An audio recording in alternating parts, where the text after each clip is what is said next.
What's up people, and we are here with a new game called The Beginner's Guide. This is from the same creators of the Stanley Parable, and that game was absolutely amazing. For those that haven't checked it out, do yourself a favor and play it or check it out. It's absolutely awesome and amazing, and I actually have some sort of a story to tell about that because it is quite an important game to me personally. So about 2 years back, I believe, the game sort of blew up after a while. Like, I was actually one of the first YouTubers to actually play the game, and that generated me a lot of viewers, which was very rare for me because I practically kind of just started my channel back then, and I didn't get that many viewers and subscribers, and just with the boom of a lot of the popularity of the game actually generated me a lot of viewers and subscribers.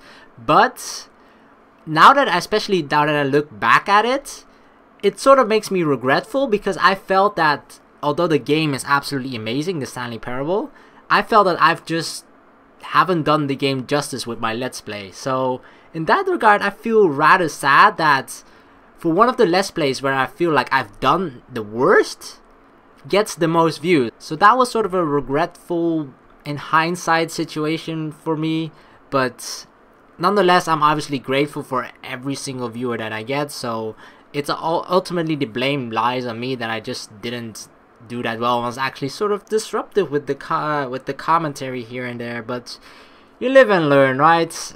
Back then I just sort of started, didn't even know what I was doing, still don't really know what I'm doing, but I think that I'm at least a little bit better than I was back then. So enough about that game. We're here to talk about this game, The Beginner's Guide. So this is sort of a walking simulator, you know, Gone Home style, for the people that are familiar with it. And personally, I know there are a lot of people that dislike that sort of games. There's people that like that sort of games. I'm one of those people that do like these types of games because usually they're a unique experience in most cases, and when it's done right, it's just absolutely amazing. And just solely of the credibility of the fact that these are from the creators of the Stanley Parable, I'm expecting something amazing. So I hope you guys are going to enjoy it. I'm going to take a step back with the commentary because I'm expecting this to be rather narrative heavy, so I'll try and hold back a bit on the commentary as much as possible, but because I don't want to disrupt the game whatsoever, because if it's absolutely brilliant,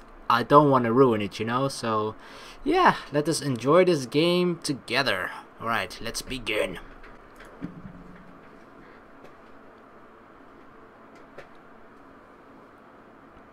Please make sure your audio is on. Alright. Can we find a way to test it? WASD, left mouse click. Got it. I got it. Hi there. Thank you very much for playing The Beginner's Guide. My name is Davey Wreden. I wrote the Stanley Parable, and while that game tells a pretty absurd story, today I'm going to tell you about a series of events that happened between 2008 and 2011. We're going to look at the games made by a friend of mine named Coda. Now, these games mean a lot to me. I met Coda in early 2009 at a time when I was really struggling with some personal stuff, and his work pointed me in a very powerful direction. I found it to be a good reference point for the kinds of creative works that I wanted to make. So just to start you off, this is, I think, the first game he ever made. It's a level for Counter-Strike. You can walk around here, by the way. And mostly it's just Coda learning the basics of building a 3D environment. But what I like is that even though he starts from the simple aesthetic of a desert town, he then scatters these colorful abstract blobs and impossible floating crates around the level. And of course, it destroys the illusion that this actually is a desert town, and instead this level becomes a kind of calling card from its creator. It's like a reminder that this video game was constructed by a real person. And it kind of makes you wonder, what was going through his head as he was building this? This is what I like about all of Coda's games. I mean, not that they're all fascinating as games, but that they are all going to give us access to their creator. I want us to see past the games themselves. I want to get to know who this human being really is. And that's exactly what we're going to do here. So, it's 2008, Coda starts making these games, and he never releases any of them. He doesn't put them onto the internet, he just makes them and then immediately abandons them, and they sit on his computer forever. And I think he really understood this image of himself as a recluse. At one point, he jokingly renamed his computer's recycling bin to Important Games Folder. So, you know, this was just how he worked. He tended to crank them out one after the other without even really pausing to try to understand what he had just made, until suddenly one day, he just stopped. In 2011, that was it. He made his last game, and then he hasn't made another one since. And that's why I've taken this opportunity to gather all of his work together, is because I find his games powerful and interesting, and I'd like this collection to reach him, to maybe encourage him to start creating again. And if the people like you who play this also happen to find his work interesting, then I'm sure it'll just send that much stronger of a message of encouragement to Coda. So thanks for joining me on this. If you have a particular interpretation that I haven't mentioned here, or if you just need to get in touch, you can email me at daveywreden@gmail.com. Okay, that's about it for introduction. Let's take a look at Coda's first proper game. As each game is loading, I'll show you the date that it was completed. This first one was made in November 2008. Everyone spam that email, by the way. No, I'm joking. Oh. Warning, Whisper Machine, status active. Evacuate immediately. This game is called Escape from Whisper, and it's one of the more generic games you'll see from Coda.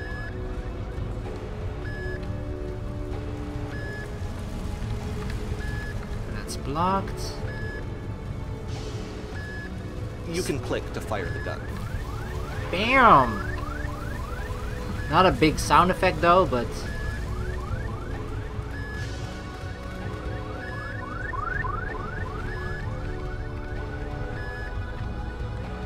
Security hull breached.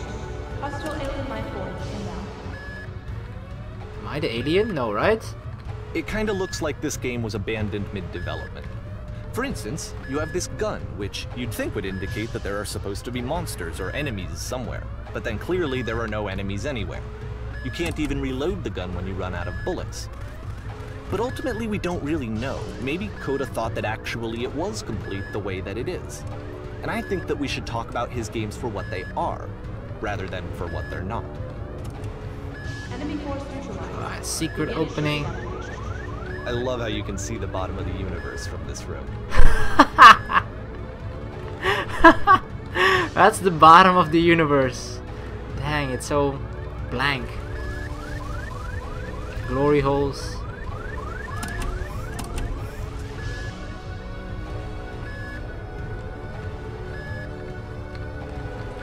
Apparently this space station has a labyrinth on it. Oh, you're kidding. Sure, I don't know. There's really no reason for it that I've ever been able to discern, so in the interest of time, I'm just gonna skip you on past it. Thank you. Yes. Okay, this is the part that's interesting. The game has this narrative about the Whisper Machine and how it has to be turned off, and then you get to the engine room. Hey, you there, in the engine room. You could save us all. That beam is powering the Whisper Machine. We could disrupt it by introducing a great enough heat signature. If your body could stop the beam. It's so much to ask, but for all of our lives, would you do it? Could you give yourself? Fuck no. Would I? Sacrifice myself to save mankind. Like, I would at least want some credit for this, you know? Can we just at least have someone recording on the outside like, hi, I'm Luda, and I'm about to save the world. Remember me, everyone. This is not a branching point, unfortunately. The only option is to step in. Let me pause here for a second. What you just experienced, stepping into the beam and then dying, is probably what Coda had initially intended when he was developing this level. But when he first compiles and plays it, something goes wrong. There's a bug somewhere. And this is what happens instead.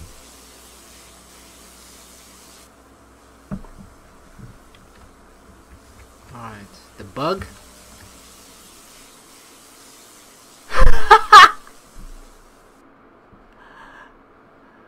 Holy shit! You can see the maze? The beam causes you to start floating.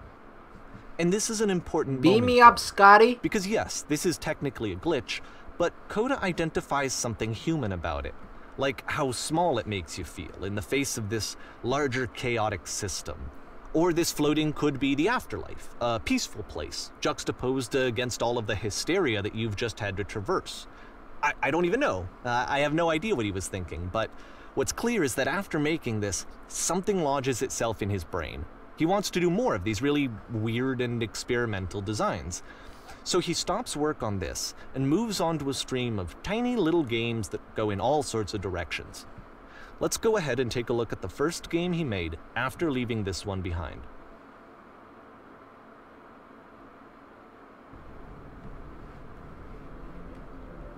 The past was behind her.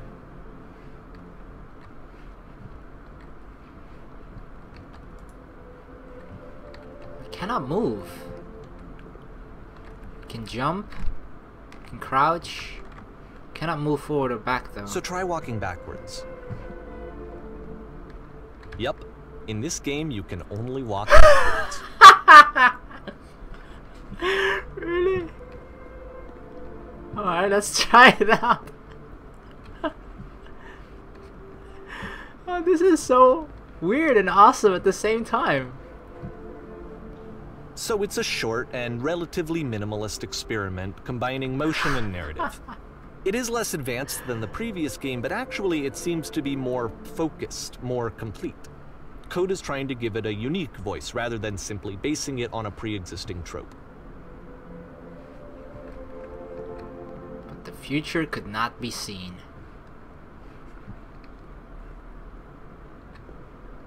Why does the future keep changing?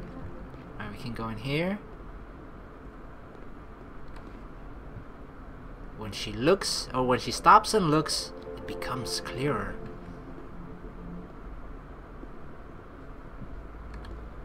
But if the future is always behind her, how will she find the strength to confront it? It's a short little thought, it says what it wants to say, and then it ends. Didn't need anything more than that. Which to me is why it works, because it gets out quick. Yeah. Okay, next I agree. one. These games are really interesting.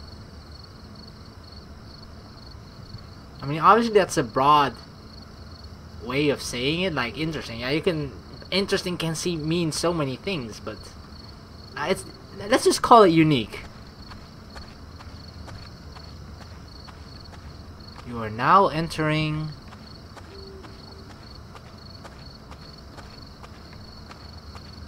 Can we walk off the path now? And that's it. Okay, the meaning of this game won't be clear just yet. Please be patient with me for a few more games, and I promise you'll see what makes it interesting.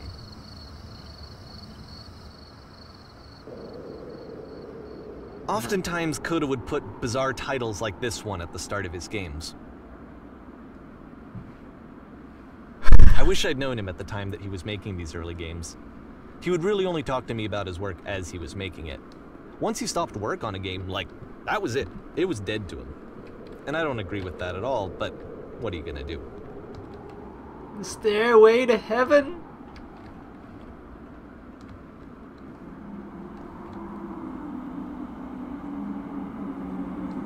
Surprisingly, this is not the longest stairway I've ever walked. Once you've been slowed to an absolute crawl, the door at the top of the stairs opens. So why, if Coda's not showing these games to anyone, why bother opening the door at all? Well, to show you, I'm modifying the game here so that when you press enter, it'll bring you back up to full speed so you can enter the door for yourself. Alright, so Coda didn't intend for us to go any further than this, but because of when we press enter we can, and then we can enter the door. Stand on an X staring at a bear for 3 hours? What? The game is nothing but giant blocks on text explaining what's happening. You are a gate. You start in a small room until you realize you can just walk through the walls. And nice, and filled with little ideas for games.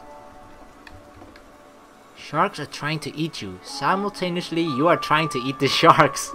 Coda would often tell me that he didn't mind if people thought of him as cold or distant. He said that he knew that he was actually a vibrant and compassionate person, but that it takes time to really see that. It can be a very slow climb to get there. You construct a wall. The wall is destroyed. You are given a medal. Life on a boat. No, I was wanting to read them all. Ready, set, fish. This just feels like we're sneaking into someone's game catalog, you know? Which makes it awesome, of course. Just the fact that we're seeing something that we're probably not supposed to see. Well, this is new for Coda. It's an actual puzzle. Go ahead and see if you can solve it.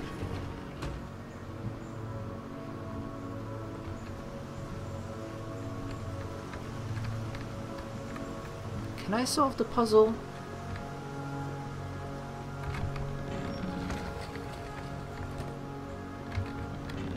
Don't forget that solution, because we're going to see this puzzle again soon. We're gonna see it a lot. Glory holes are back.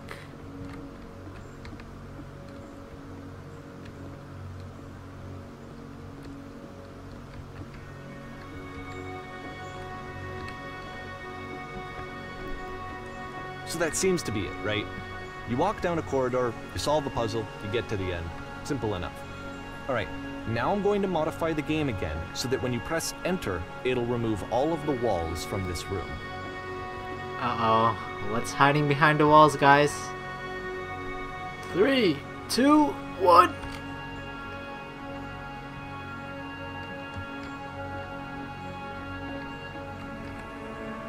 What? How about that? There was more to it than we had any way of knowing. I actually find it funny that this game comes after the Stairs game, since they essentially convey the opposite idea. So, in the Stairs game, a dull exterior concealed a rich interior. And then, in this level, a dull interior hides this fantastic outer world.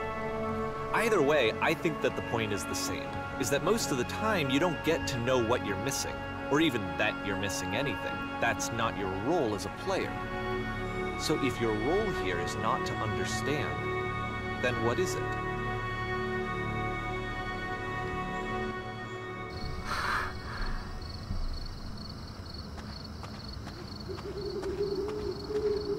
You are now exiting. Aha! So, this, combined with the entering game from earlier, tells us that Coda believes his games are connected somehow.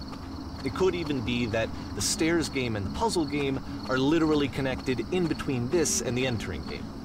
There's a bigger picture that all of his games are meant to play a role in, some larger meaning that we won't be able to grasp until we've seen all of them.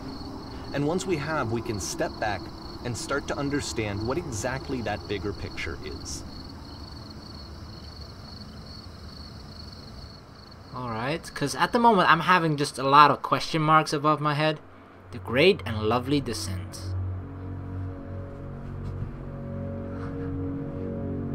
Wow. It's like a cafe in the middle of nowhere? Or Let's a talk pub? about video game development for a second. Yes. Every video game runs on what's called an engine, which determines what the game can and cannot do. So in other words, the engine is a set of tools for game development. To make all of these games, Coda is using an engine called Source. Like all engines, Source has certain things that it does well, and it has certain things that it does poorly. One of the things that it does very well is boxy linear corridors. That's why so many of Coda's games are set in these large, flat, empty rooms, is just because he's working with what the engine does well. Bathroom. The tools available to the creator shape what kinds of creative work they're going to end up making. You might consider paying attention to the architecture in Coda's games, to notice how they seem to stem from an engine that's very good at producing linear, boxy corridors.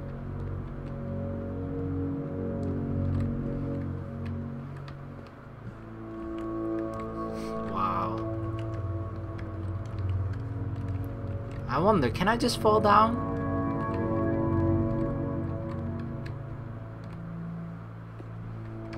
We can. But can we die? That's the question. The $1,000,000 question. I shouldn't have done that. What? It was ultimately just a shortcut. Yeah, look at all the abstract figures. Which is basically just a platform that leads all the way down here. Down these stairs.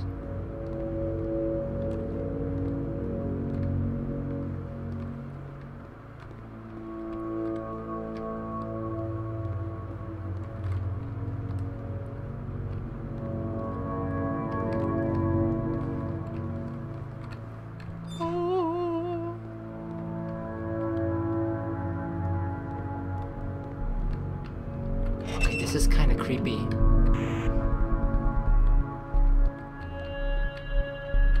This a jail cell? What the fuck?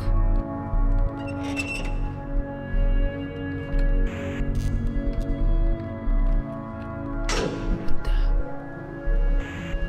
I'm being kidnapped.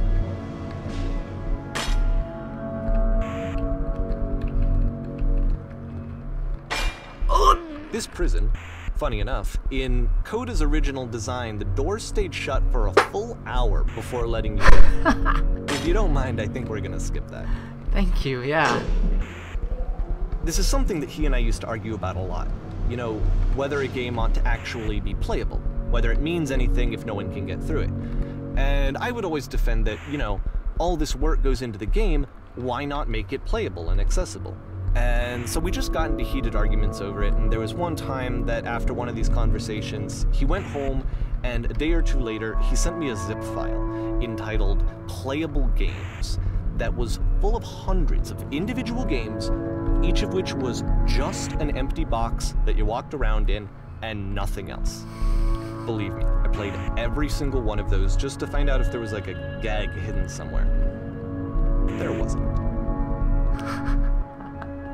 That's his definition of a playable game. I mean, in a sense, he's not wrong.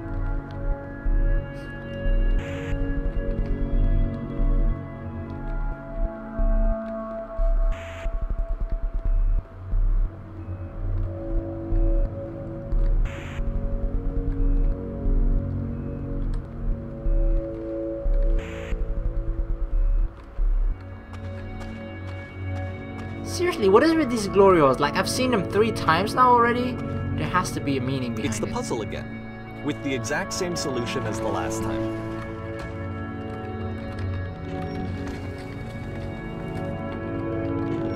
There's still no clear indication of what makes this puzzle so special that Coda is going to return to it over and over. But I promise I'll share with you my interpretation very shortly.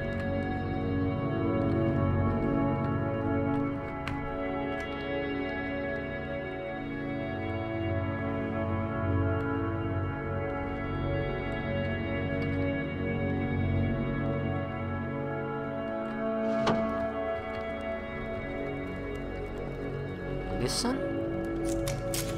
You there! Did you come from up Here, above? Coda begins What was using up a kind there? of dialogue system that he fashioned out of the engine's chat capabilities.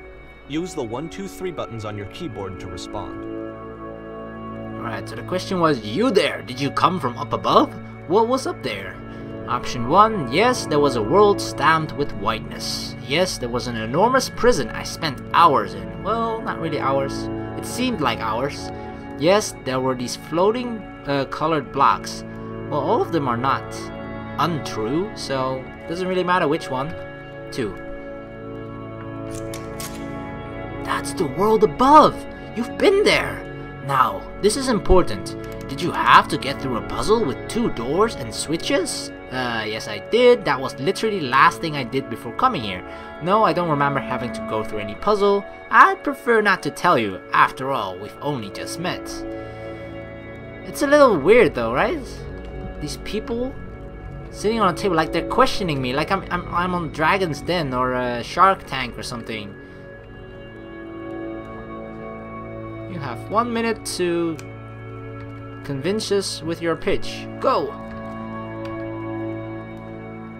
Yes, I did. Again, perfect! Now, please, tell us how you solved this. Tell us the solution. Tell us how to get to the other side.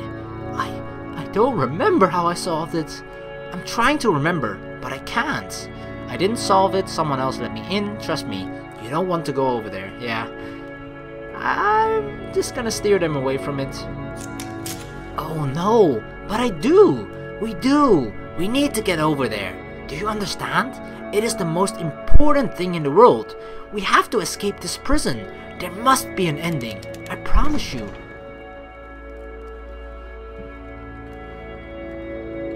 Was it me or did that middle guy just rotate his head? So on the other side they have speak. They're still listening though. Like, is it a sign that I'm supposed to listen or that they are listening? Because you could kind of interpret it either way. Alright, this corridor opened up. Hello, how did you get here? Was there a puzzle you had to pass through? Yes, do you want to know how to solve it? No, I've been here this entire time. I suggest you go and see the puzzle sometime. It's not meant to be solved, and you can sit in the blank space in the middle. What happens if I solve it? Why would I sit in the blank space? Who are you? Look at the head of the middle guy. It's slightly tilted to the left for me, right for himself. And the others seem in the same sitting position. Two books on the table. Who are you? Mommy told me not to talk with strangers. Ah, so that's... I actually didn't notice. Apparently that was happening, I think. Yeah, when he's talking, his head turns. I was just reading the text the whole time, so I actually didn't notice. And because I was actually looking at his head this time, I didn't read what he said, so I'm sorry.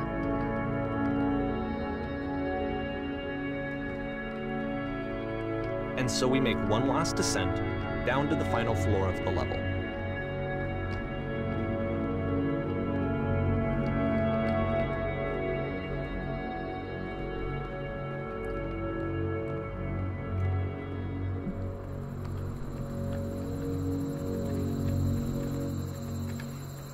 Oh, what kind of estate is this? It's a lamppost. Okay, I can't tell you quite why, but for some reason Coda fixates on this lamppost. It's going to appear at the end of every single one of his games from here on out. I'll tell you what I think. I think that up to this point, he's been making really strange and abstract games with no clear purpose, and maybe you can only float around in that headspace for so long. Because now he wants something to hold on to. He wants a reference point. He wants the work to be leading to something. He wants a destination, which is what this lamppost is. It's a destination. We're going to see it in the work as well. His games are just going to become a lot more cohesive, a lot more fully developed, with more of a clear idea behind them. And as we go, that idea will get clearer and clearer and clearer.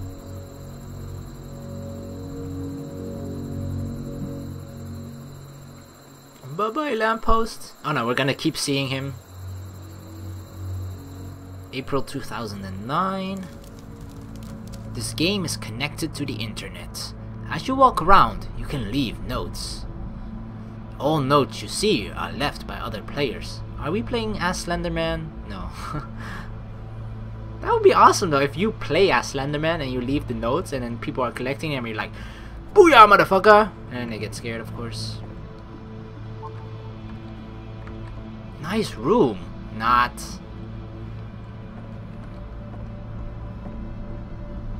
So first off, I'm sure you can deduce this, but this game is not connected to the internet. All of the notes that you're going to see have been written by Coda. This was actually the first game of his that I ever played. This was shortly after I met him at a weekend game jam in Sacramento, where I grew up. I saw him working on this very level, and it was just so different from anything that anyone else was doing. So right away I was like, I have to be friends with this person. In retrospect, I think I was probably a bit too pushy, trying to get his attention. I was over-enthusiastic. But he was very gracious about it and very patient with me. And I cooled off eventually. Look at all this. Holy crap, there's so many. Hello. Reasonable. Feel free to skip over any of these notes if they're not doing anything for you. Nothing extra is going to happen if you read all of them. Either way, to me they convey a sense of loneliness. I see this person who's filled with thoughts and feelings and beliefs and has no way to express them except as scattered and unheard voices in a game that wasn't meant to be played. I like that one. Define fun. But it's ironic, isn't it? That in playing this game and seeing how alone Coda often felt, that we get to know him better and actually kind of connect with him. And I have to be honest with you, this idea is really seductive to me. That I could just play someone's game and see the voices in their head and get to know them better and have to do less of the messy in-person socializing. I could just get to know you through your work. I think this is why I always liked Coda's games so much, is because it felt like they let me have that connection. I felt as though he was inviting me personally into his world. Acorn. And then I feel less lonely too. Aww. Just looking for someone to talk to. The one where it was just random letters, I just felt like he just face planted his head on the keyboard and like, yeah, good enough. I'll leave that one in. Butt as butt. Butt as butt. I need to go to the freaking bathroom. Recognize me, please. There's nothing here. Go back. Don't listen to that guy. A free t-shirt. Where is it? Need other side. Door. Why you so? Makes game. Includes door. Cannot open door. Thanks. Open sesame. Door how open? Seeing as so many people have tried it already, I doubt a person as dumb as me is able to figure it out. Someday I'll meet the person who made this. I help people because of the internal good feeling I get. New room. Do you hear the chimes? They keep on going, don't they? I don't hear any though. I would like very much to be desired. Scared of writing something. Don't want to feel judged. It's not very crowded here. A game where you leave notes and suddenly everyone's a poet. Don't bother. You can just from these notes in here, you can go in here. It's like expressing every single thought that he has, and you can see the wide range of emotions that he just has. Obviously, I don't feel like he just writes every single note at this like after each other. But for example, where's the one? Here's like don't bother, and scared of writing. So that's where he sort of confesses his doubt about, I guess, his ability to make games. I would very much like to be desired. Do you hear the chime? So others it's just the description of what you're actually seeing, and other times it's just something like don't bother, where he just sort of doubts himself, like this game is not good enough. Welcome, congratulations. I don't really know where to go with this. This is where I get off. I fail to write anything here. I am compelled. Stop! Turn back! Proceeding further will only result in misery. I like misery, because misery needs company. Take my hand. Let's jump together. Alright, if you say so, I'm gonna trust this note. You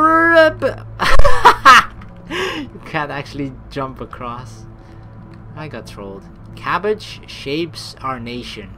That's the most random sentence I've ever heard. Cabbage shapes our nation. Because of cabbage, the United States of America is what it is today. Screw the Constitution. What? It does not matter if you ever get over there. Hey, don't talk about me that way. Very good game. Like, it would be so much more understandable if this were like, you know how I don't know if any of you, I mean, Super Mario Maker, it's a popular game, of course, but it's kind of new, so I'm not sure if everyone has seen it. But you can sort of leave comments in the levels that people have made, right? And that is sort of what this feels like, because they're so different. This like, I think this is not going anywhere. And this other one is like, very good game. So everything he says, it can be very different every single time. And if you then think about the fact that it's written by the same person that actually created this, and you're like, what the? Next time I will do better. Always strive for perfection. I need someone to talk to. I'm right here, bro. This is a note? Don't listen to the other notes. Yeah, I'm not listening to any notes. If any notes tell me to do something, I'm just not gonna do it, because I tried to do it once and it disappointed me, so my trust is broken. I'm not safe.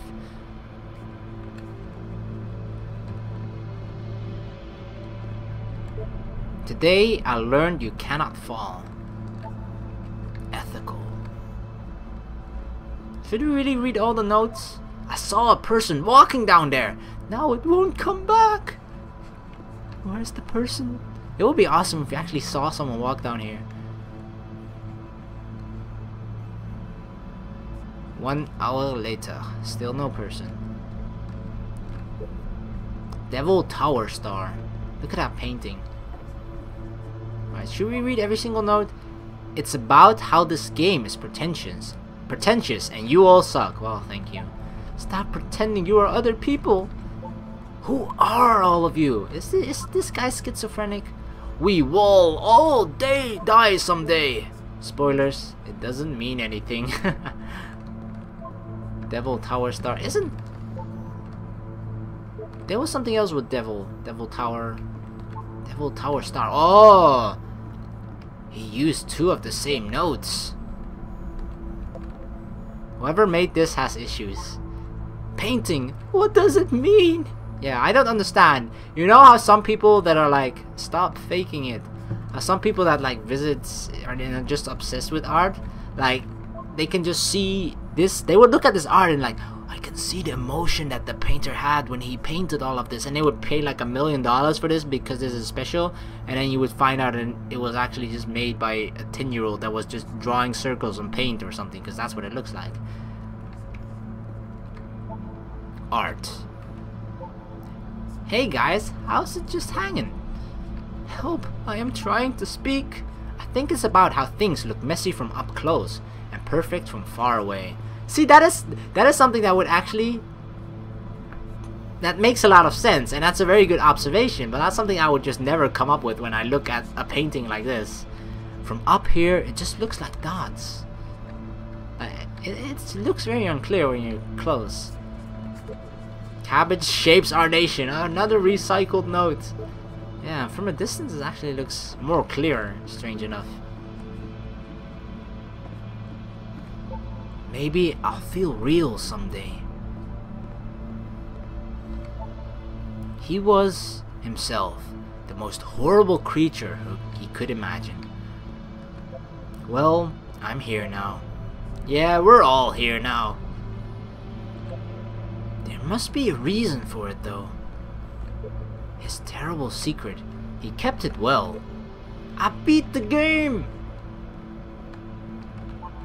More room? At the end of this level, we're going to see the puzzle again. And here, I'll tell you what I think the puzzle means. Each of these games represents an idea that was on Coda's mind at the time that he was making it. And the puzzle is a way of closing the door on a previous chapter of his life before moving on to the next one. The whispers.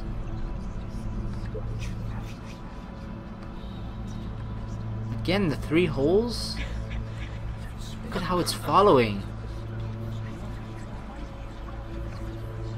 Isn't this like the whispers from the other game where you had the gun? It's like the whisper is following you or something. Become one with the spiraling nonsense. Downward, keep In each digging. of his games, after exploring a theme that, he might find difficult, Coda can then place this puzzle that he knows has a reliable solution, he understands exactly how it works, and so it gives him a simple mechanism for moving on. So it gives him closure in a sense. Does this puzzle have a solution? Oh my god, I've been here literally for an hour. What the fuck do I do? Help! Help! This doesn't make sense. The second door won't open. Shit, how do you solve it? Developer, answers please, peasants. And because there's this dark area between the doors, a space between spaces, before you move on, you get to pause. Just for a moment, a few seconds to reflect on and let go of the events that led you here. To step back and connect the pieces together. To grasp at that elusive bigger picture. Yeah, that's a good point. Like this dark open space just pretty much represents that.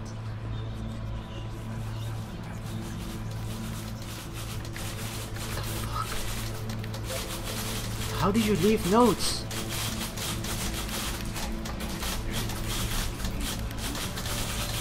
All the typewriters! The lamppost again. Are you here? Please say something. It can be anything. I just need you to say something. Talk to me. Speak. Speak. Speak.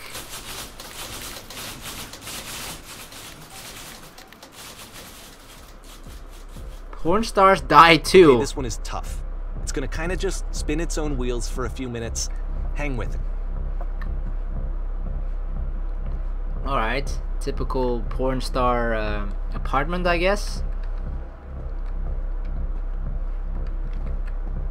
Are these bars? Yeah. This beautiful picture.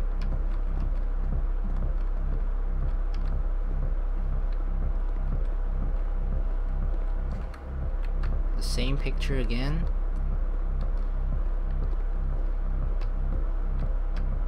These halls and rooms kind of remind me of the movie Ex Machina for the people that watched it. See, like, this is it. The whole game. And there's nothing that's particularly interesting about it. You just walk to the end of a hallway. Except, for some reason, Coda gets really fixated on this prison that has all of this modern furniture. And I don't know why, but he decides he needs to revisit this prison. Fuck. He's gonna start over, use the same assets, turn it into something else. Okay, cool. Here's version 2.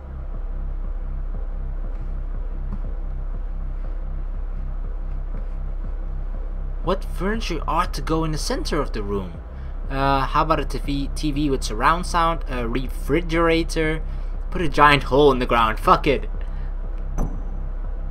That's the same thing as it was before. Okay, now what about along the wall? Let's put a huge picture of a horse. I'd really like a washing machine. 10 stoves lined up against the wall. Let's go for a picture of horsey. Okay, so you don't really have any choice. I think we should light up the room. So the interesting thing about it is that from the inside, you actually see the exit right there, right? And then when you walked all the way down, thinking you were going to leave this place, you just see that you were actually at the bottom of that well, and holy fuck, that's scary. I think we should light up this room a bit. A skylight, full ceiling window. Let's open this baby up. I'm thinking 10 by 12 recessed electric 6-in. Soft LED ceiling lights with fluorescent trim. We'll put live Tesla coils in each corner. Fuck yes. I've played Red Alert 2. Those don't look like Tesla coils. And a table. You need a table. Who are you? Where exactly are you from? Like a grandpa. I'm pretty sure none of my choices make any difference. Yep. Tables were invented in 1935. I don't know how I managed to fuck that up.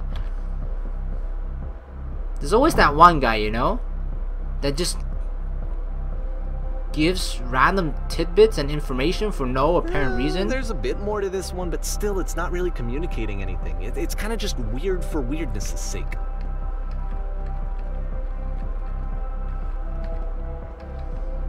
So, okay, he throws it out and starts over. This time he comes at the prison idea from a different direction. Hello, please walk forward. Your wish is my command. This guide will enable you to escape any prison environment. Follow instructions carefully. Take care that you remember each step. First, click on this table. Good. Go over the photo frame and turn it slightly. Now jump the floor lamp in the room, or turn it off. I don't know why I said jump. Then turn it back on, the floor lamp. So that would have to be this. And turn it back on. Now go to the left side of the sofa, or to the left side sofa, move it over a little bit. Alright. Finally touch the shelves. Oh, come here, shelves. That's it! In the real prison, the escape will now open. Return to the start to be taken back to your prison. I forgot the steps already. Fuck. We'll figure it out, don't worry. Return.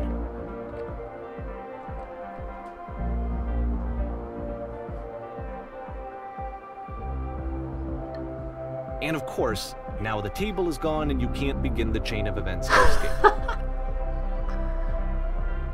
Here's a version where there are no bars, but you can't actually get to the well. And then a version where the inside of the prison is the outside and the outside is the inside. Let me just blink you real quick through a few more of these. I mean, he really unloaded on this prison idea. There's nearly a dozen of them. Oh, wow. Personally, I think it's awful to watch this. To see a person basically unraveling through their work. And for what? Like, at what point do you just go, maybe there are game ideas other than this prison that I could be working on? But Coda doesn't have that voice telling you to stop. That particular mechanism of defense against yourself. Without it, you just spiral. And so he keeps going and going and going and going and going. And then he hits on something. And he likes it. And that's it. He's done. He stops making prisons.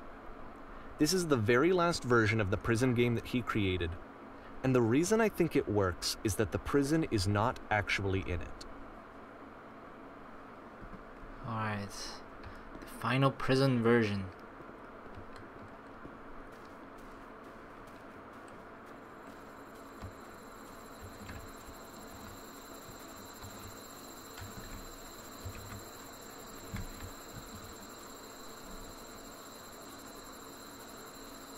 Am I going in the telephone booth like Superman style?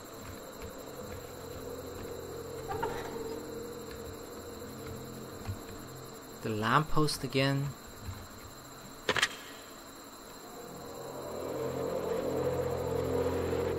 Hello? Who is this? Hey, it's me.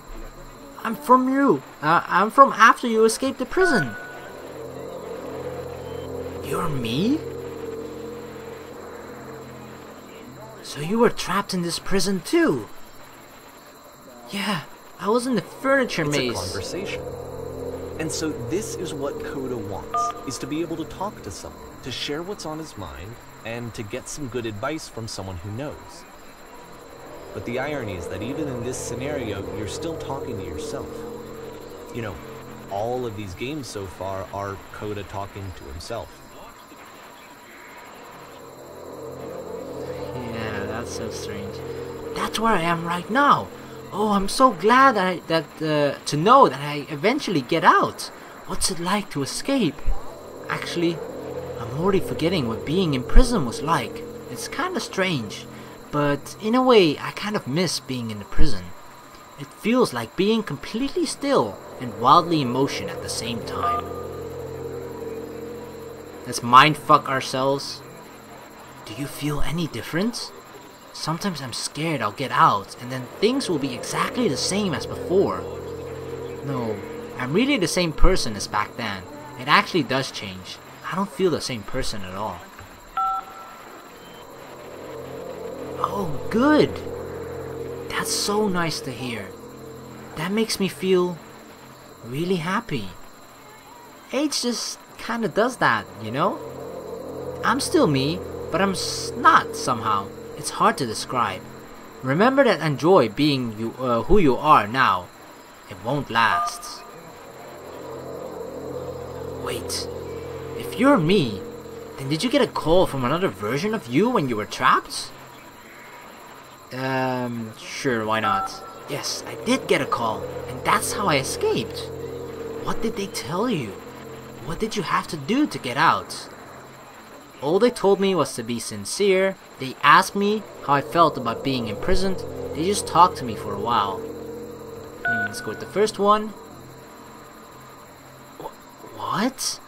That freed you? How does that work?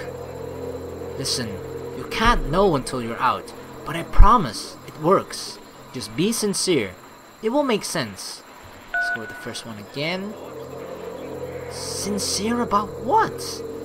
That's exactly what you need to figure out in order to escape.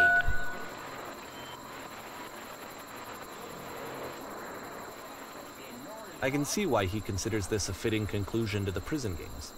After all of the obsession and frustration, just to be told by someone you can trust that things are going to be okay. Wouldn't that be nice?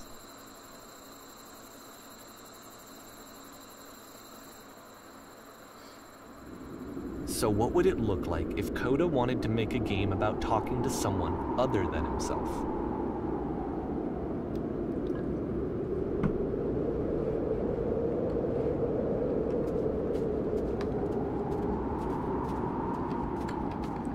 To me, this environment is meant to represent Coda's puzzle, with the 2 doors on either side and a dark transitional space between.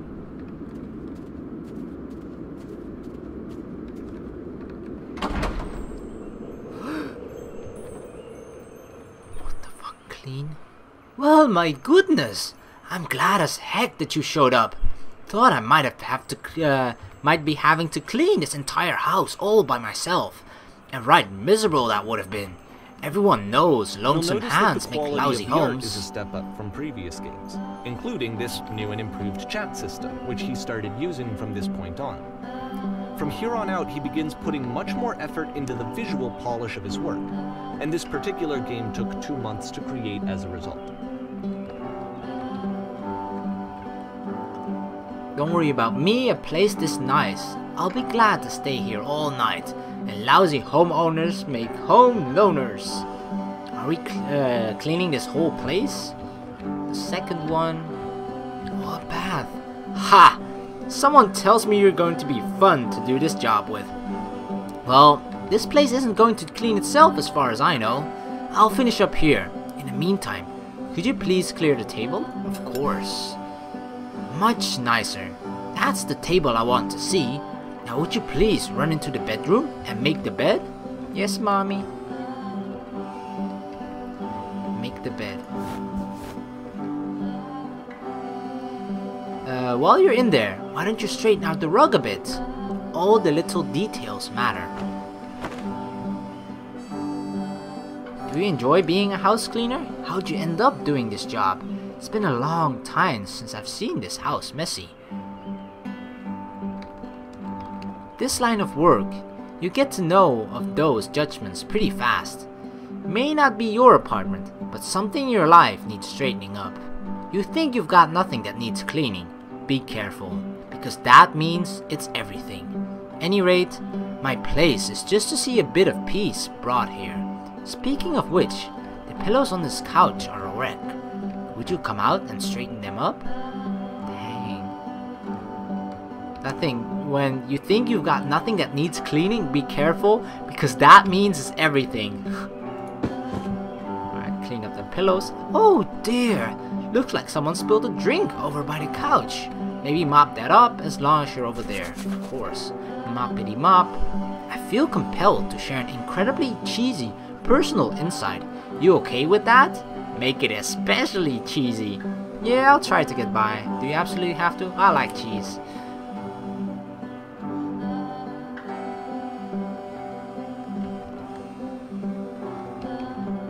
No. No. It was stupid. Sorry. Never mind. No, now I really want to know. Hey, these dishes need to be washed. Why don't you come do that? Last I checked, the tub needed a cleaning. How about you scrub it down as best as you can? No need to be perfect. We're all just human. I'm pretty sure from the description we got of this person that it's a housekeeper, right? Yet I'm apparently doing her entire job for her. Okay, well, scrub the tub. Scrub-a-dub-dub. Are there still books scattered on the floor of the bedroom? If so, would you put them back on the shelf? Here they are. Well, there's one. Organize the shelves. Perfect. Hey, that's what she said. Now then, How about you come and clear these After the intense dishes set off of the prison table? games, this house cleaning level almost feels like cleansing. It's the moment after a particularly difficult or traumatic experience where you just need to let it sit and digest inside of you, and eventually cohere into something meaningful. Do these chores ever end? Darling, let me tell you something. Whatever work you do, you absolutely have to own it, otherwise it owns you. I know that Koda really liked this game. Of all of his work, actually, this was the only one that he called me up to ask me to come over and look at it. This was during a period of a few months where he was like grossly happy all the time, just walked around with a constant smile on his face. So why don't we be So why don't we be with the task at hand and leave the future chores to the future? Present you wants to smooth out the rug in the bedroom, believe it or not. Trust me on this one. Present you. Okay, again? Let's straighten it out. Looks like the tub has gotten rather dirty. Would you mind tidying it up a bit? Feels like I'm just repeating the same tasks. Earlier, when I said I had a really cheesy thought, I was going to say that it occurs to me that one's house is a lot like one's soul. You take care of it, and it takes care of you. Don't know why I felt so weird about saying that. I get it. That's a weird thing to say to someone you just met. Yeah, you're right, that's a bit cheesy. But there's a bit of truth in it, no?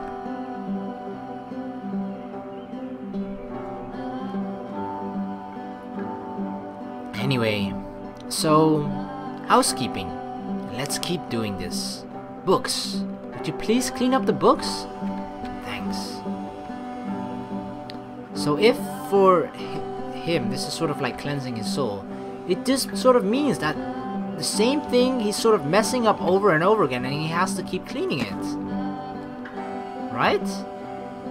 Thanks. Oh goodness. I'm glad he made this. I'm glad he found some peace. Those pillows over on the couch are a real mess. Would you go over and straighten them up a bit? Can't have these folks coming home to a messy couch.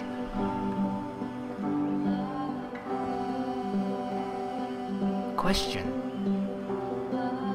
But do you enjoy this? It can't last.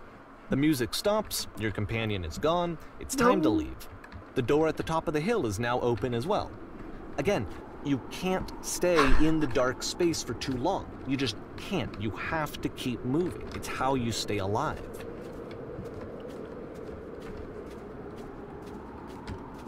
Can't stay in the dark space for too long? There's not much dark space anyway. I thought that they were just giant windows, but apparently it's just entirely open.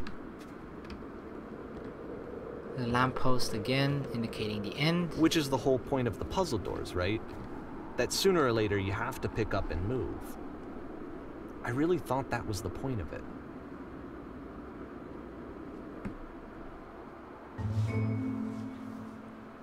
This one gets items you love at members only price. Why did you come here today? Was it to improve your life? Was it to get a better job? Was it to make your relationships more meaningful? No! You came here to become perfect. This workshop is going to teach you how to be perfect. I want your friends, the people in your life, to look at you and think, wow, this person is a better human being than I am. Right now, who do you think about that way in your life? Who do you know who is so well developed as a person that they just make you feel disgusted with yourself, compared to whom you feel useless, selfish, ungrateful? I intend to make you that person. Perfection is within your grasp, and the question is not how we do it, but how we do it effortlessly. About halfway through this the is game, so the easy. perspective shifts. So easy.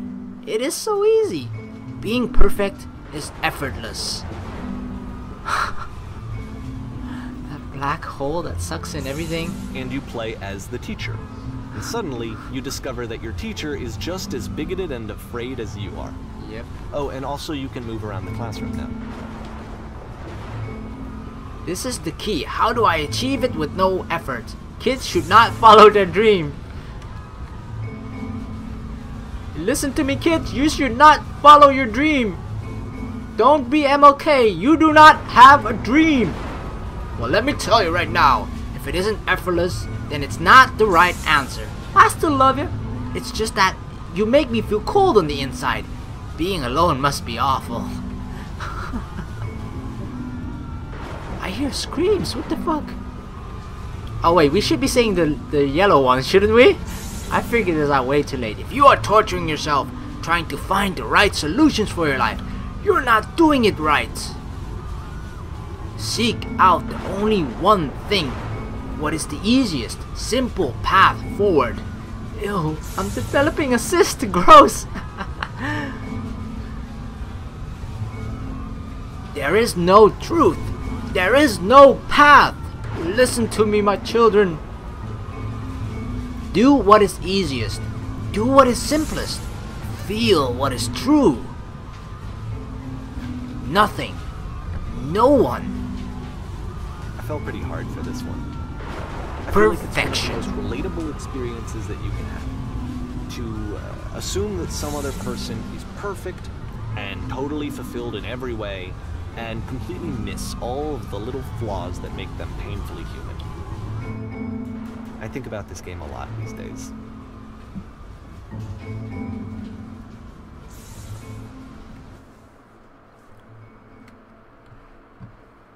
This one took a lot longer than all the others for Coda to make. It was 4 months between this and the last one. That's twice as long as it took him to make any other game before this, and it's not like it's particularly complex, so I remember I found that a little strange at the time. Holy crap. Alright, the performance is beginning. Places, please. There's no X on the floor. In this scene, you will be playing as me. We are at a gathering of professionals. First, you'll start out leaning against this wall. Where's the wall? Here it is. Right. Casually. Good. Stay right there. The woman across the room in this chair is a professional photographer of animals. It is your dream to photograph animals professionally. This is your one chance to learn something from her, to gain something, to succeed. Go on. Say something to her. Where's the bathroom? Sorry, I have to leave. No, hello is always the best opener. Hello? Hello? That's it? That's not a conversation. You need to actually converse with her. Be a human being. Do it again. I'm like super scared right now. I like you. Here are all of my hopes and dreams. Sure, just throw it out there. No, no! That's not what I said to her at all. You're completely missing the tone of the conversation. I was reserved, but I knew what I wanted. I was confident. For some reason, it was just that one moment, but I was confident. Maybe it's just that you need a better feel of the setting.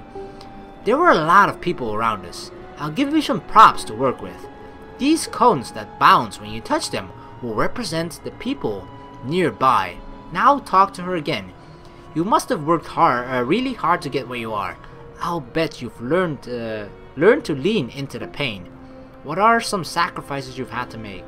Obviously, we compliment her. You're messing it all up again. You'll freak her out if the conversation gets that personal that quickly. Do you not realize how important this was for me? I'll never get an opportunity like this again. Everything was something. I want to try something. Try stepping back from the stage. Alright. To the lamppost.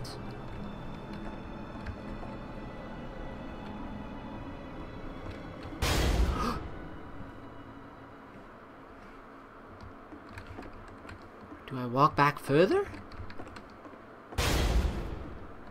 Okay, yes! Now this is The working! game ends with this eerie premonition of what's going to happen next in Coda's life.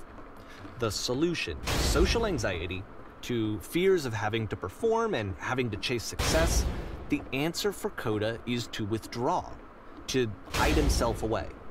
Which is what leads to scenarios like the stairs that slowed you down several games ago, where it just becomes harder and harder to access Coda's inner landscape because he keeps retreating. He just keeps backing away from possible connections to anyone other than himself. And to be honest, I didn't consider it very healthy when I first played this game. You know, it looked to me like he was trying to justify the idea of just disconnecting yourself from the world. And that wasn't what I wanted for him or for his games. Because I feel like a lot of his games are inviting me to connect with this person, to bring him closer. But what can you do? After this, Coda went off and took another 5 months to make a new game. June 2010. Mobius Trip. To play this game properly, you must keep your eyes closed. Click to begin the game. Are we actually gonna do that? I have my eyes somewhat closed. Blind! What's going on? Help! I'm blind! I can't die like this. Something enormous. And then my vision suddenly went black. Help! Someone talk to me. I'm actually not closing my eyes. There was a giant door. Whisper. I am blind. We're all blind. No. I have no idea where we are.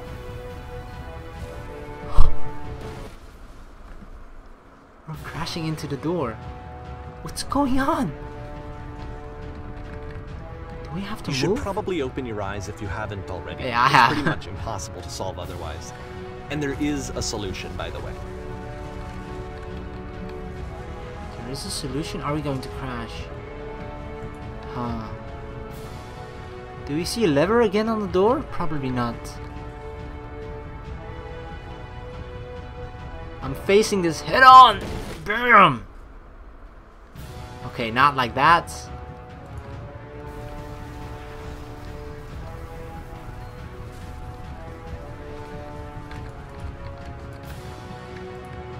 Can we interact with any of the panels? Nope.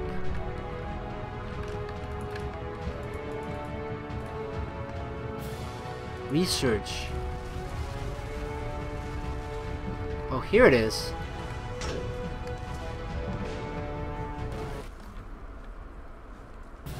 I missed that. Okay, so we can get up there. Help! I'm blind!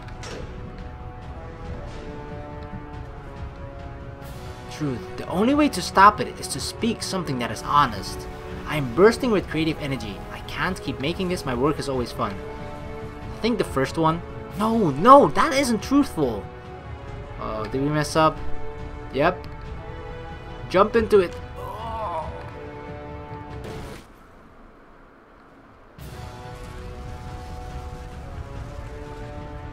I'm guessing it's gonna be the second one on. I can't keep making these games. Alright, something that is honest. Yes, that's it. That's the truth. I don't feel it anymore. Like I said, I was getting ideas, concerned. it's draining me. First off, he's never been this explicit in his work about exactly what he's thinking. So where's that coming from? But then even weirder, his work has potentially stopped being an outlet for him. Not like he's having trouble iterating on ideas, but he literally just can't think of new ideas anymore. And in person, he was being a lot more distant than usual. Like, you know how sometimes a person will just deflect anything that you say in order to keep themselves disconnected all the time? It was that kind of thing. Here was the point in my relationship with Coda where I really started to wonder if he needed my help in some way. Keep going. Keep talking. I haven't been honest. I can't figure out how to say the thing. I thought it was going to be easy. You're doing it. It's working. I'm alone. I'm stuck in it. I have to work harder. I'm alone. I feel like the overall theme in most of the games were that he just felt really lonely. We're going to be okay. His games are going to get more desperate from here on out. After this game, it's almost 6 months before he finishes something new. December 2010. Hello? Where am I? What is this? Hello wasn't the right opener last time, so we'll go with where am I?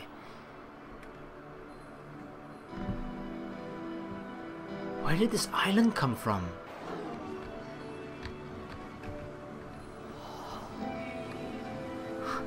I like that every question you ask opens another path. Is that a person? How lovely!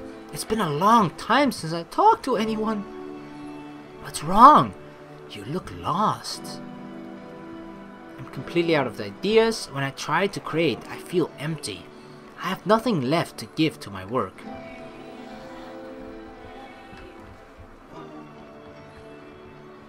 Oh no! What's happened? Did something change? There was a machine that kept me going, and it stopped. I'm trying to find this engine that used to protect me, to start it again.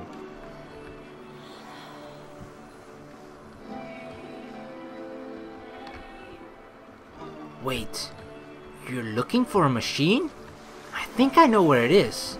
It isn't far. What?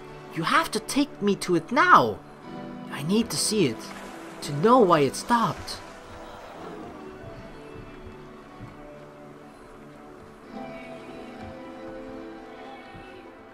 If the last game featured Coda talking explicitly about his creative frustrations, this one turns it up to 11. Now, put yourself in my shoes playing this. Here's a friend whose work is exhibiting signs of struggle, frustration, anxiety, depression, even. And yet, still, he keeps making games. He keeps throwing himself into the grinder even when he clearly doesn't have the energy for it anymore. Why? What is it for? That's a good question. That's a very good question. Alright, I can do it, but there's a problem. It's guarded by a difficult puzzle. If you can help me solve this, we'll find the machine. Deal? Let me guess, it's a door puzzle. Deal? The second is a deal. And the third is... It doesn't matter what I say, does it? We're going to end up there one way or another. The second deal. Ooh. It's like one of these Japanese bridges. Come along. I'll show it to you. Because from my perspective at the time, and just what I knew of him, this was a result of how isolated he was. He was in his own little bubble, just sitting at his computer all day, not really showing these games to anyone, not releasing them onto the internet, and so he didn't have anyone outside of himself to connect with. He had no outlet to ground himself on. Here's the puzzle. What do you think? I've solved this puzzle before. Oh, wonderful! Can you tell me how to do it? First, you have to open the door. Okay, now what? Now you have to close the first door.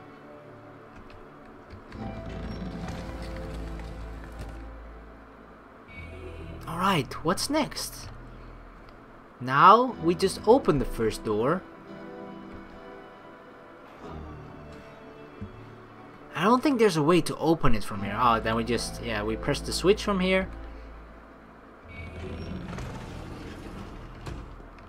Oh, of course. Why did I think that would open it? Talk yourself out of loneliness. It doesn't work that way.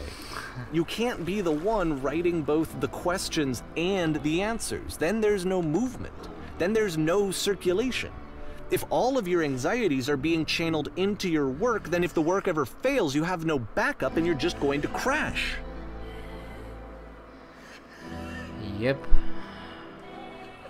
Ha! That was so simple! I can't believe I never solved this before. Okay, here we are. Do we hear someone talking? I have nothing left to give to my work. Where am I? Oh, this is all the answers that I chose, basically. I solved this puzzle before. Deal.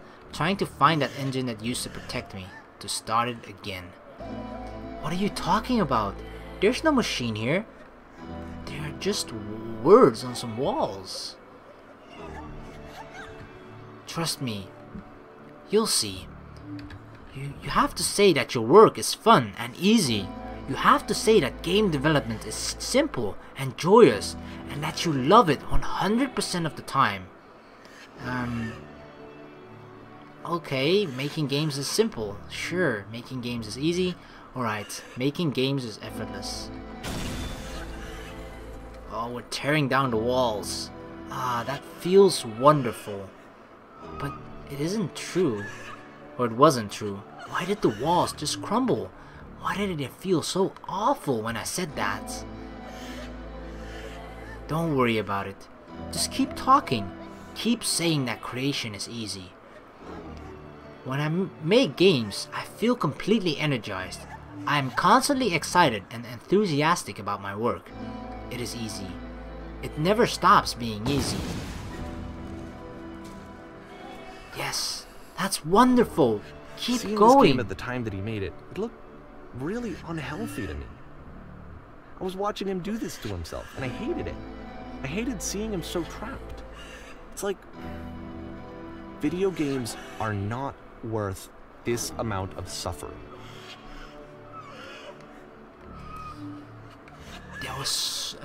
Yes, there was a world stamped with whiteness. Press the switch here. I get it. That's a weird thing to say to just someone you just met. Alright, hey, it's me. I'm you from after you escaped this prison. So these are other options. I don't think I've chosen any of these. You have to open the door. It's such a simple solution. Bam, tearing down more walls. This is someone I really cared about. And I used to get so much joy out of seeing him create. For him to suddenly become angry and frustrated like this, it was the worst thing for me.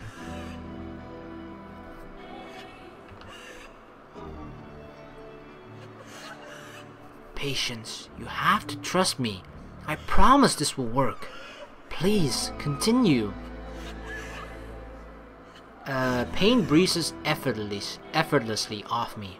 Any sacrifices made for my work are worth it 100% of the time. It always pays off eventually.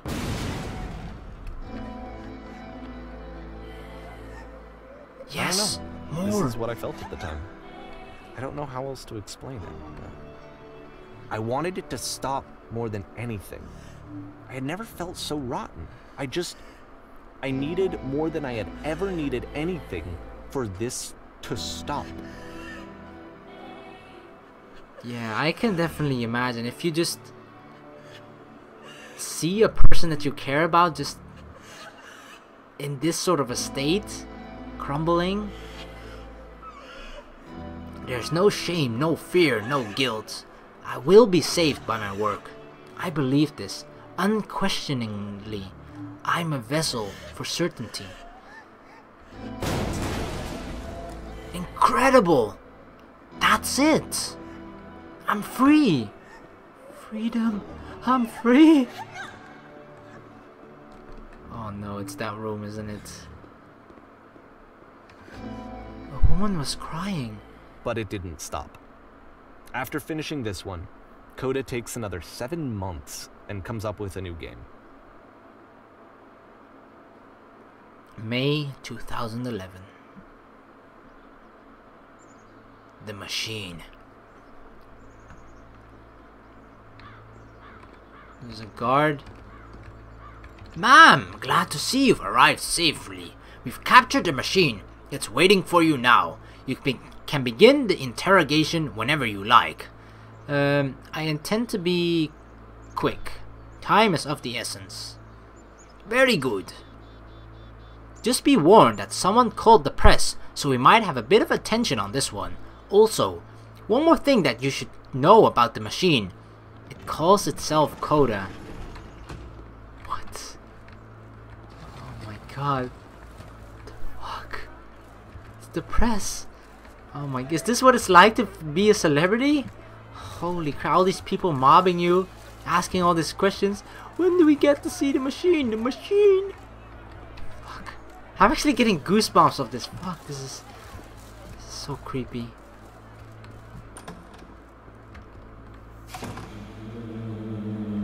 Is it? And of course, it's the machine.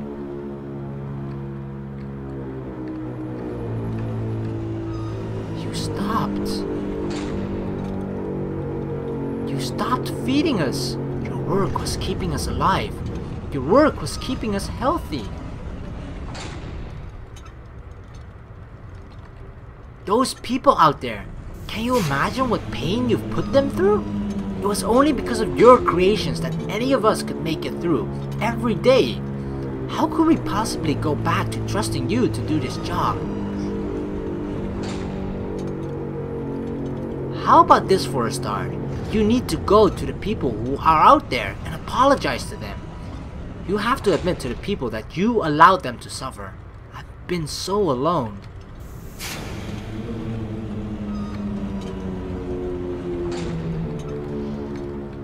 No?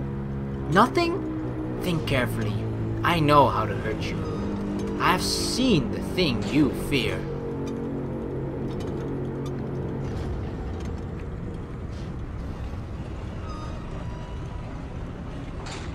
Alright then.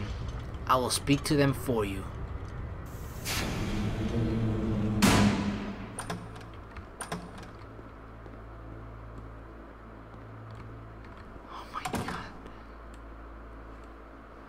My friends, it falls on me to deliver bad news. I have a troubling revelation.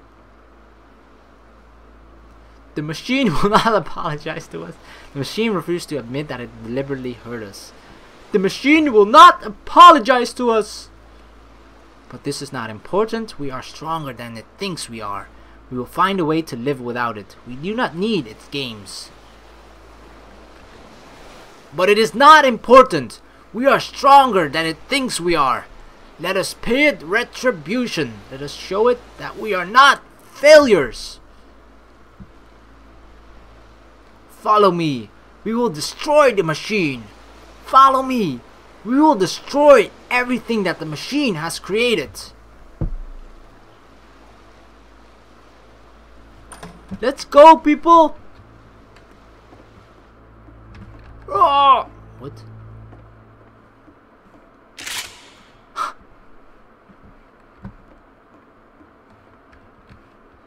What?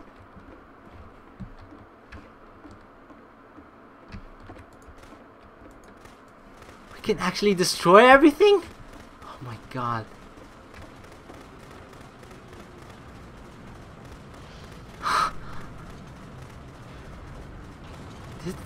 This doesn't feel satisfying at all.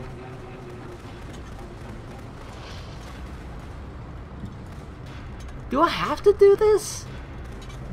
So now the work is becoming self-destructive. And I'll tell you, at the time that I first played this game, shortly after he made it, here's what I'm thinking to myself. I'm thinking that Code is stuck in his own head, and that it's having a very negative effect on him, and that all he needs to do is just start showing his work to people, to get some actual feedback on his games. It might get him out of isolation. And so, as I'm thinking this, I realize that I could be the one to initiate it.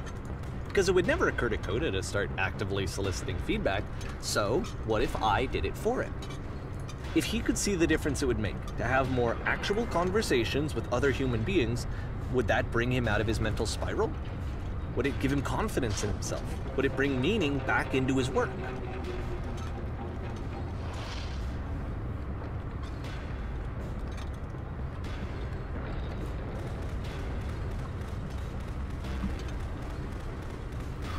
What?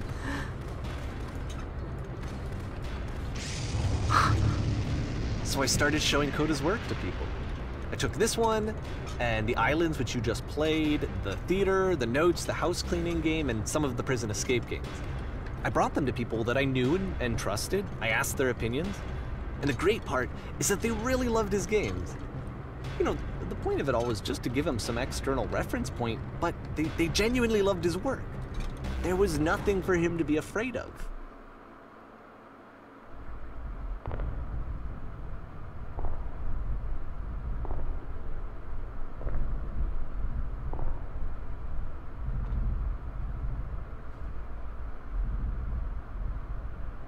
Put down your weapon.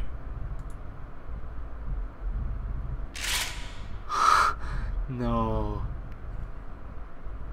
I can't even do anything else. Fuck. Can you see why I felt like this was the right thing to do? Yeah, I can Because it's understand the thing that it. I always feel like I need. To be told that my work is good. That I am good. When someone really connects with a thing that I've made, when they see themselves purely in my work, there's nothing that feels better. And I got to give that very same feeling to my friend. I did something... I really felt like I'd done something good. Like I was a good person. I felt like there was a friend who was in trouble and was unhappy and maybe didn't like themselves, and I could fix it. If I could give him this gift, maybe I could fix the problem. When they told me how much they enjoyed his games, it was the best feeling. It was the absolute best feeling. It made me feel so happy. So beautifully, beautifully happy.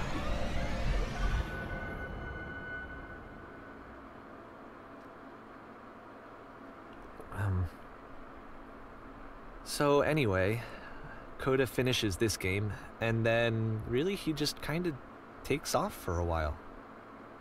So this is June of 2011, and I didn't hear anything from him for several weeks, I guess. And so out of nowhere, one day I get an email, and it's got a private link to a new game of Coda's. This one is called The Tower, and to my knowledge, it's the last game that Coda ever made. So let's take a look. June 2011. Wow. Coda's last game. The Tower.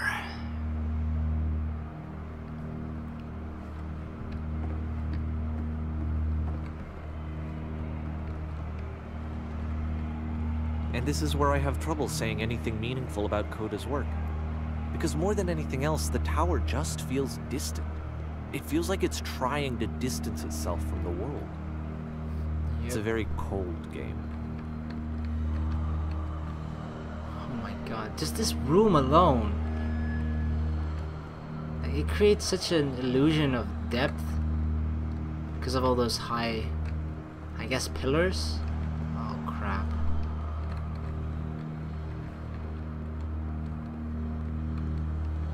This room actually has a maze in it. Except that all the walls of the maze are invisible. And then every time you touch one of the walls, there's this awful flashing and noise, so the experience is really miserable. The game goes beyond not being meant to be played, it actually seems to despise the player for trying to play it at all. But I do want to show you the rest of the level, so when you're ready to continue, press enter and I'll put a bridge over the maze.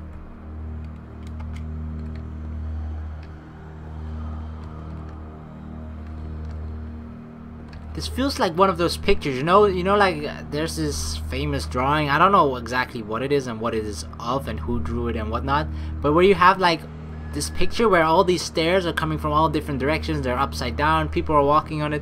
This really gives me that, reminds me of that at least, especially seeing all those stairs in the distance. And to be fair, it's not like this is the first game that's needed some modification to be playable. Like the house cleaning game. You know, that one used to actually loop the cleaning chores and you just cleaned a house forever. I had to cut it off so that you could exit the house and the game would actually end. But that game had an idea that it was actually trying to communicate. What's the deeper idea behind the invisible maze? The only way past this challenge is to randomly guess the 6-digit code. Like the invisible maze, it's frustrating to me. Because it's the opposite of everything else that Coda has made. It doesn't encourage thought or engagement. It doesn't ask anything of me, except a lot of my time. If I could have reached him during this time, then maybe I could have asked him. But I couldn't. I still don't really understand why this is here. I'll put the code on the ground for you here, though, so that we can move on. Alright, 151617. Alright, we have to... 1511657 617. Oops, I don't know why I thought 5 1 and number 7.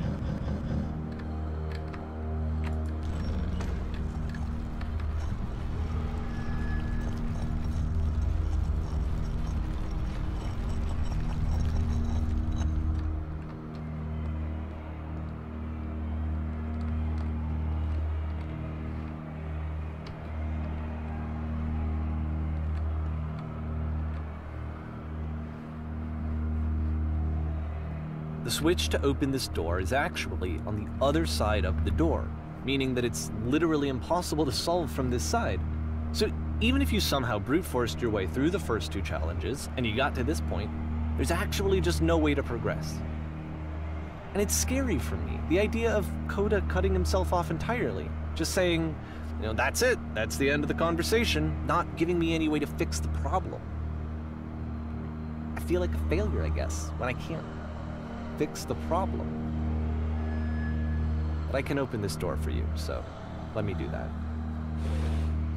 No more failure. Was I a failure for not understanding this game? I mean, I don't know why I would be. It's not like everything needs to have a solution, but I feel it somehow. I feel like I failed, and I don't understand why. I remember, it's June of 2011.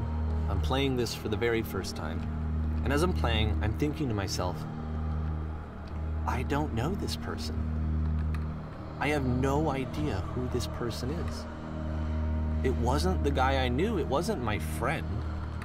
I had come to so many conclusions from looking at all of his work up to this point, and then suddenly none of them... I had been trying to, though. That was the thing. For years, I was trying to get to know him, to understand who he actually was and what he stood for. I asked him so many times to please just tell me what his games mean to him. I asked him please to tell me what the 3 dots mean. Yes! And he wouldn't. That has been bothering me so much. I just felt so strongly that if I could have connected with him, that if I could have somehow made his work my own, that I would finally be once and for all happy. It was that I needed to see myself in someone else. I needed to be someone other than me. But he stopped and left, and it felt somehow like I had failed.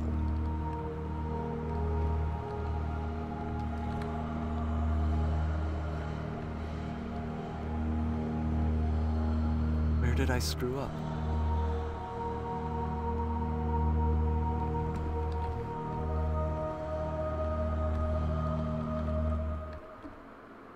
Dear Davey, thank you for your interest in my games. I'm the reason that you stopped making games, aren't I?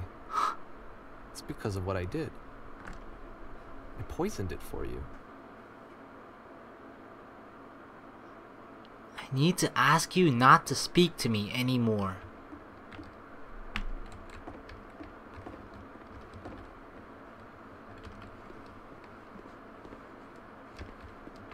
I don't think I ever told you this, but when I took your work and I was showing it to people, it actually felt... it felt as though I were responsible for something important and valuable. I wonder at times whether you think I am making these games for you.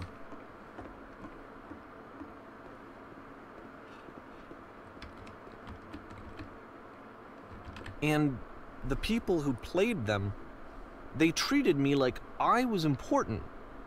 They really listened and cared about what I had to say. Even though I was showing your work, it was... I felt good about myself. Finally. For a moment, while I had that, I liked myself. You've so infected my personal space that it's possible I did begin to plant solutions in my work somewhere hidden between games. If there was an answer, a meaning, would it make you any happier? Would you just stop taking my games and showing them to people against my wishes? Giving them something that is not yours to give, violating the one boundary that keeps me safe. Would you stop changing my games? Stop adding lampposts to them?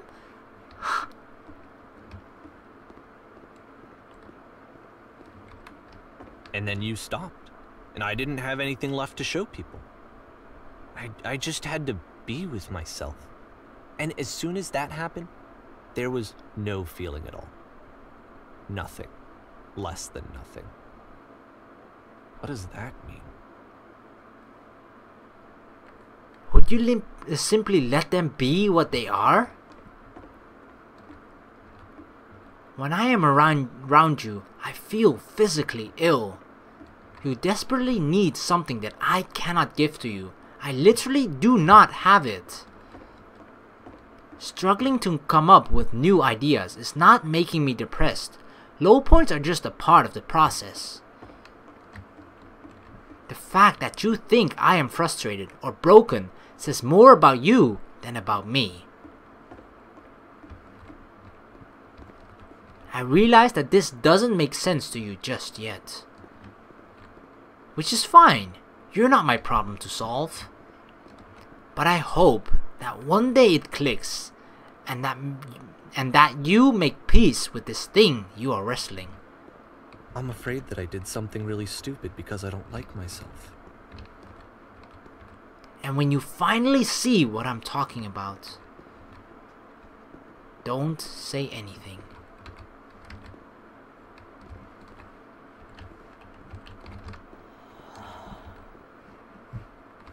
What? That's why I'm releasing this collection of your work, is because I haven't been able to find any other way to reach you. I've tried everything. And so a part of me has hope that if I put this compilation out into the world, and if I put my name on it, that maybe enough people will play it so that it'll find its way to you, so that I can tell you that I'm sorry. I know I screwed up. If I apologize to you truly and deeply, will you start making games again? Please, I need to feel okay with myself again. And I always felt okay as long as I had your work to see myself in. I mean, is something wrong with me? Because I know that I did an awful thing, and I'm doing it again right now. Like, I'm showing people your work, but I can't stop myself from doing it. That's how badly I need to feel something again, like I'm an addict. There has to be something wrong with me. Can I apologize? What if I tell you I was wrong? Will that work? Will that fix it? I don't know. I don't think it will, but there's nothing else that I can do. Just tell me what you want. I'm sorry. I'm sorry. Please, start making games again. Please help me. Please give me some of whatever it is that makes you complete. I want whatever that wholeness is that you just summoned out of nothing and you put into your work. You were complete in some way that I never was. And I want to know I want to know how to be a good person. I want to know how not to hate myself. Please. I'm fading, and all I want is to know that I'm going to be okay.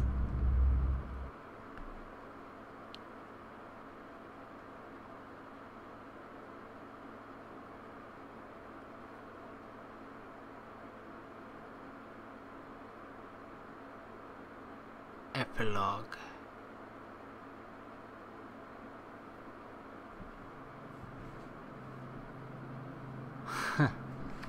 Lamppost. A giant lamppost.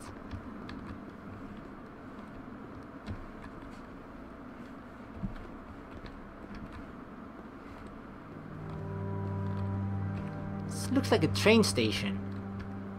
It is. More love, more praise, more people telling me that I'm good. Always more. It's like a disease.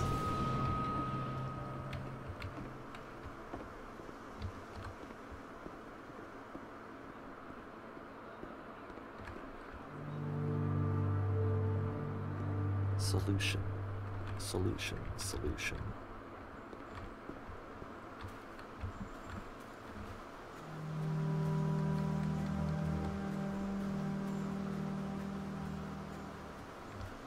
I guess if someone had told me ahead of time that he just really enjoyed making prison games, maybe I wouldn't have thought he was so desperate.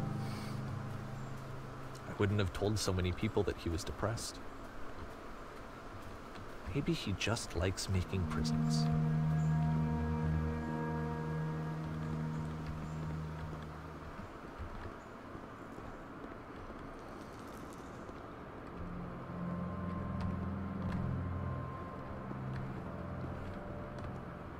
Even now, the disease is telling me to stop. Don't show people what a shitty person you are. They'll hate you.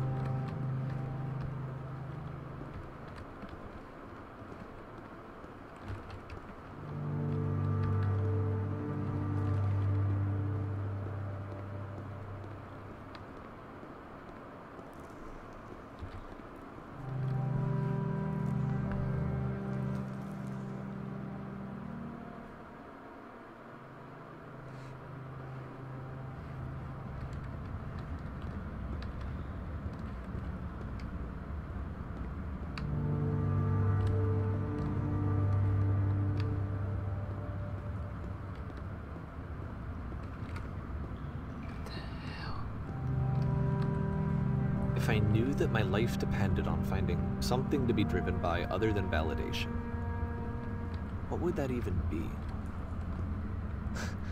It's strange, but the thought of not being driven by external validation is unthinkable.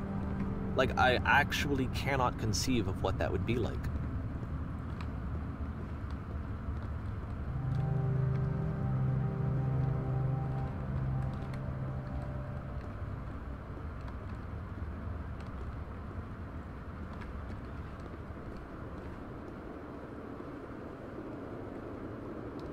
What now?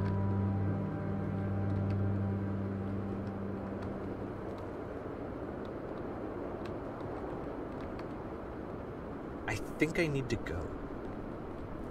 And I'm sorry, because I know that I said that I would be here and I would walk you through this, but I'm starting to feel like I have a lot of work to do. I have a lot that I need to make up for, and so I'm just gonna... Don't leave me. Okay. Dude.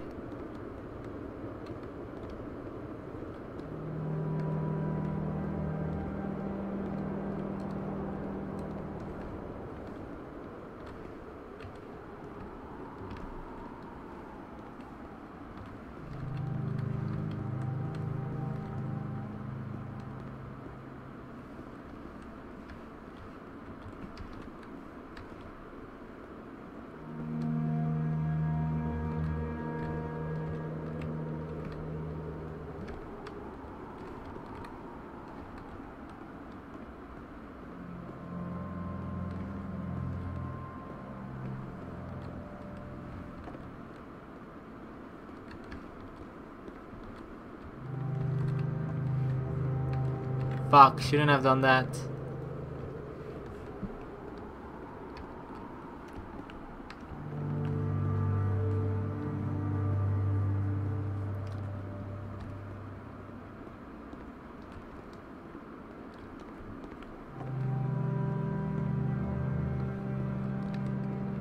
So the only option we have is just going down this pit.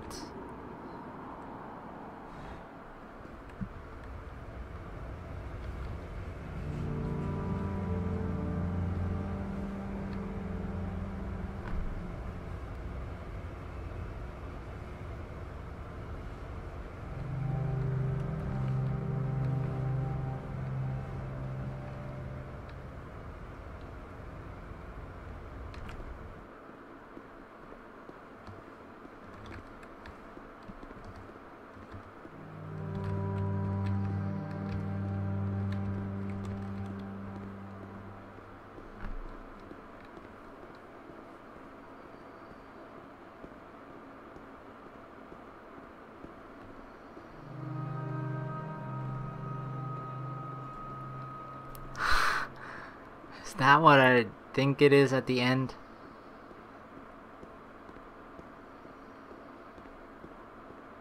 Yep, it is. It's the plasma thingy, right?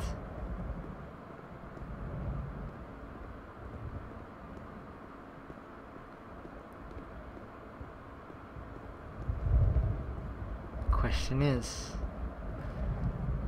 do we float? Or do we die?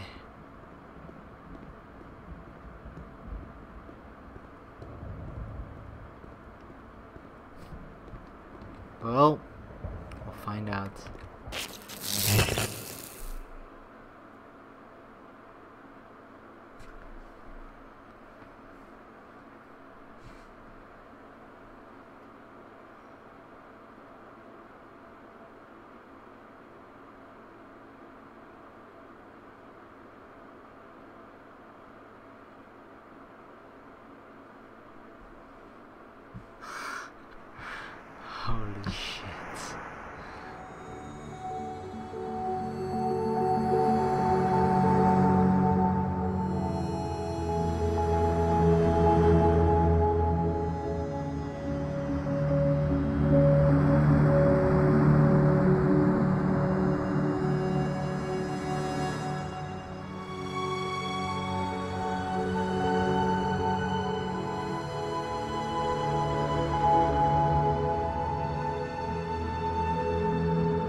Turn back. Turn back from this cave. You said, let me prove that I'm brave. Let me keep going. But the cave goes for miles and miles and miles. And you're so tired. But I know that you're strong. So turn back.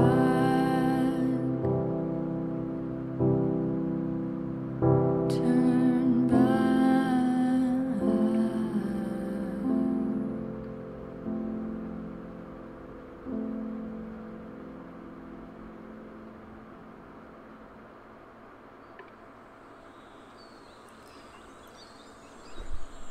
Well, that was the beginner's guide. I can't even.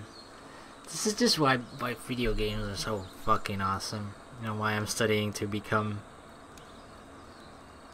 essentially a game developer or game designer or whatever. Just want to work in the game industry.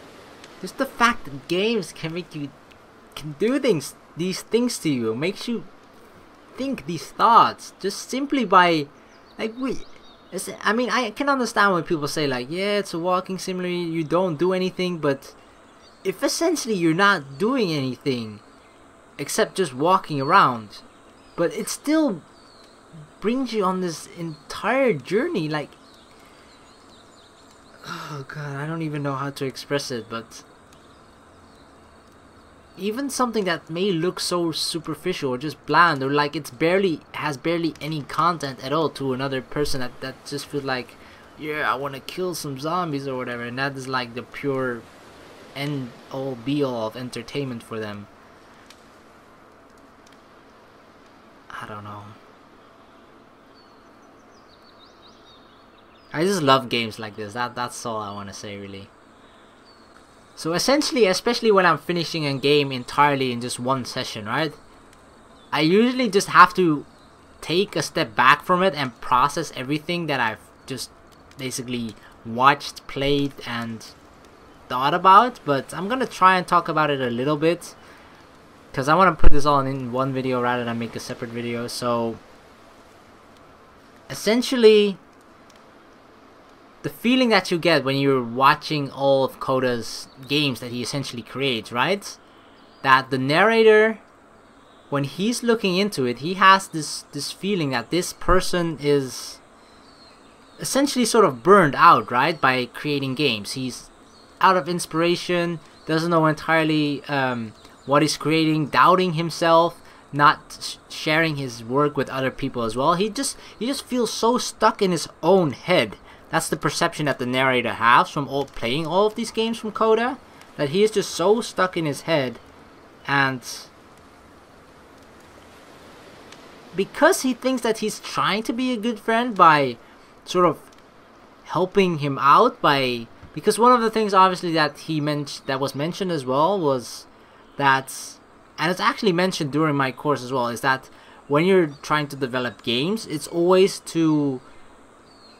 great to have other people play it as well and just get a fresh perspective on things, because you're so stuck in your own idea of how you think you want something to work and how you think it's supposed to work. But someone who goes into it with entirely zero knowledge whatsoever can just perceive something so entirely different when they see all of the pieces that you've laid out in front of them, which is essentially, obviously in a game, is sort of the engine, the character, and whatever, just the map that they're in and the possibilities. You know for yourself that you expect things to go this way, this is what I would do, because you have created it, right? But then for someone with just a fresh perspective on things and see how they handle it and what they actually try to do as their first thing when they are in the game, those are just things that can help you out so much and just just in bringing that fresh perspective, because otherwise you'll just be stuck on your own thoughts over and over again, and that's sort of what you felt with Coda as well. But that's the thought, that's what the narrator thought that was happening to Coda in a sense, right? But then ultimately it just seems that the narrator tries to find too deep of a meaning behind all of the games, everything that Coda has created, and in fact Coda is just not depressed, or he just does what he does, and that's what he does. That's basically it. There's no deeper meaning behind it. There's no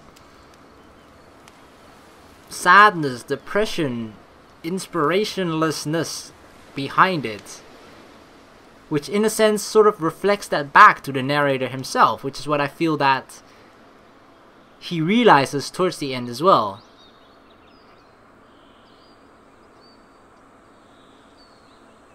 I don't know, those are just the things that I can currently come up with. Like I really, especially when I play these types of games, I will always have a much better realization of what has happened the day after, when I just had time to process things. But yeah, oh god, I'm gonna have to end the video here. This was just amazing to play, and I hope you guys enjoyed it as well. I tried to just, you know, be as laid back as possible, especially towards the end. You know what I mean, right? But yeah, holy crap. Well, feel free to share your perception of this game, of what it has done to you, what you thought of what you thought its message perhaps was, what impact it had on you, what effect. Because I personally can relate on some of the things as well that the narrator said about Coda, the way he felt. Because I myself, in a way, am a content creator as well, right? Coda makes games, I sort of create videos of games, but you want, in a sense, you just want that validation, that people saying that what you do is good, and that makes everything worthwhile. And that is definitely true. Like, sure, I've mentioned this before, that sure, I started doing this mainly for myself, but just receiving comments every now and then, just saying like good job, or just I like this video, or that just brightens up my whole day and then motivates me to work even harder and do even more. So I can definitely feel where that's coming from. But yeah, I'm gonna have to end the video here. Thank you guys so very much for watching. I hope you enjoyed it, and yeah, please like and subscribe for more. Oh god, and I'll see you in the next video. Peace.